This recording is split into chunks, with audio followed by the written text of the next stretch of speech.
Պարոն Մամիջանյան, հարցը խնդրել է փոխանցել Նելին Առավոտից Գրիգորյան։ Իշխանությունը, մասնավորապես Վահագն Ալեքսանյանը հայտարարել էր, որ իրենց օրոք կենսաթոշակը բարձրացել է, հասել է 46,000 դրամի, իսկ նախկինների օրոք 16,000 էր, եւ եթե դուք գաք իշխանության, թոշակը կրկին կդառնա 16,000 դրամ։ Եթե դուք գաք իշխանության, արդյոք կենսաթոշակները կնվազեցվեն եւ արդյոք դուք կզբաղվեք ինքնապարգևատրմամբ։ Շնորհակալություն։ Ուրեմն, սա շատ կարևոր հարց է։ Ու այստեղ կա լիք մանիպուլյացիաներ, հիմա փորձենք թվերով հատարած հասկանանք։ Ուրեմն, կետ առաջին, Վահագն Ալեքսանյանը խոսում է նվազագույն կենսաթոշակի մասին։ Սիրելի քաղաքացիներ, նվազագույն կենսաթոշակը ստանում են այն մարդիկ, ովքեր աշխատանքի 1 օրվա ստաժ չունեն։ 1 օրվա ստաժ չունեն։ Այդպիսի քաղաքացիները Հայաստանի Հանրապետության 600,000, շուրջ 600,000 կենսաթոշակառուներից 70,000-ն են, 12%։ Այսինքն կետ առաջին, այն ինչ որ ասում էր Վահագն Ալեքսանյանը, վերաբերվում է մեր տատիկների, պապիկների 12%-ին միայն։ Այս առաջին կետ։ Երկրորդ, երբ որ համադրում ես նվազագույն կենսաթոշակը եւ կարող եմ տնտեսական տերմիններով գնալ սպառողական զամբյուղով խոսել, իսկ կարող ենք ուղղակի խոսակցականով խոսել, գնաճ, գույքահարկի ավելացում, աղբահանության վճարների ավելացում, դեղորայքի գներ, որը ամենակարևոր բաղադրիչներից մեկն է կենսաթոշակառուների ծախսերի։ Այնտեղ թե ինչ բարելավում են իրենք ունեցել, անհամեմատ ավելի չնչին տոկոսն է, քան իրենք փորձում են ներկայացնել այդ 16-ից աճը մինչև եսի մուշ։ Սա հաջորդ։ Վահագն Ալեքսանյանը խոսել է նաև վերադարձերից այդ քեշբեքի հասկացությունից։ Ուրեմն դրանից անցյալ տարի օգտվել է կենսաթոշակառուների մոտ 50%։ Նկատում եք, չէ, իրանց ասած այդ ուռճացրած աննախադեպ թվերը մի դեպքում 12%-ին է վերաբերվում, մի դեպքում կեսն է դրանից օգտվել։ Այս առհասարակ իր ասածների մասով, որոնք որևէ կապ չունեն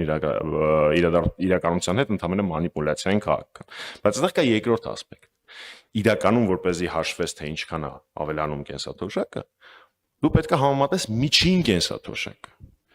Ինչի, որովհետև ինչպես ես ասացի, այդ մինիմալը դա այն մեր տատիկներն ու պապիկներն են, որոնք 1 օրվա անգամ ստաժ չունեն։ Իսկ միջին կենսաթոշակը շատ արդար հաշվելու ձև ունի։ Հաշվում է գումարային ինչքան փող է գնացել կենսաթոշակին, դա բաժանվում է կենսաթոշակառուների թվի վրա։ Դա ամենաիրական ցուցանիշն է։ Ու այդ ցուցանիշը երբ որ համադրում ենք, շատ հետաքրքիր թվեր են առաջանում։ Օրինակ առաջանում է այն, որ Հայաստանի Հանրապետական կուսակցության իշխանության տարիների ընթացքում միջին կենսաթոշակը մենք բարձրացրել ենք 367%-ով։ 3.6 անգամ։ Էս մեկ։ Երկրորդ, երբ որ համադրում ես թե մեր թողած միջին կենսաթոշակը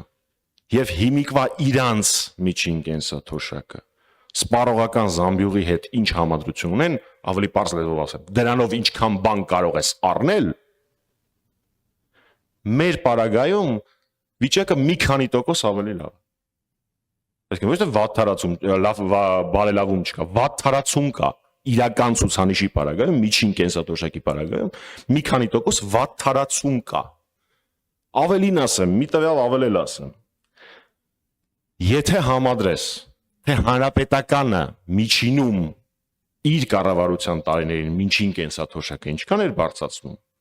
միջինում մեր կառավարման տարիներին գալիս է, որ մենք շուրջ 2300 դրամով ամեն տարի միջինում բարձրացրել ենք միջին կենսաթոշակը, այսինքն փաստացի այն թիվը, որը մեր տատիկներն ու պապիկները ստացել են։ Եթե դա համադրում ես իրանց բարձրացմանը, իրանք տարեկան մոտ 1300 դրամով են բարձրացրել։ Հիմա ուզում եմ հասկանամ, այս ինչքան են այս ֆոկուսնիկությունը անելու։ Սա ուղղակի քաղաքական ֆոկուսնիկություն է։ Իսկ երեք կառավարություն արժեհարցու պատասխանին Փաշինյանը հասավ մանիպուլյացիայի գագաթնակետին։ Պատգամավորներից մեկի հարցին ինքը պատասխանեց հետևյալը. բառացի եմ էցիտելու։ Մենք կենսաթոշակը բարձրացրել ենք մի քանի անգամ։ մի 10 վայրկյան պաուզա բռնեց, որն իր SMM անող տղան հասցնի այդքան նկարի ու տարածեն պերֆեկտիվիներով, հետո ասեց. տարբեր որոշումներով։ Այսինքն այստեղ անգամը ոչ թե 2 անգամ բարձրացնելն է, այսինքն 10,000-ը սարքել 20,000 դրամ,